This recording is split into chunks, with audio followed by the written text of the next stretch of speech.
परिवार ओ परिवार सदस्य को इंग्लिश रे कौन कहती ताहा हमें जानिबा। ठीक अछि। अच्छा रोजालिन कहिलो मो परिवार को हमें इंग्लिश रे कौन कहबा। Very good.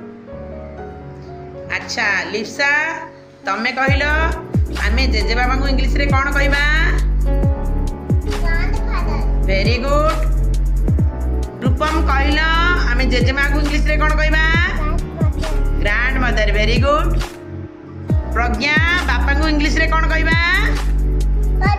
Father. Very good. Princy माँ को हमें इंग्लिश रे कौन कहबा। मदर। Very good. पिहू तमे कहलो दादा को कौन कहबा इंग्लिश रे। अंकल। Very good. अक्षय तमे कहलो हमें खुड़ी को कौन कहबा इंग्लिश रे।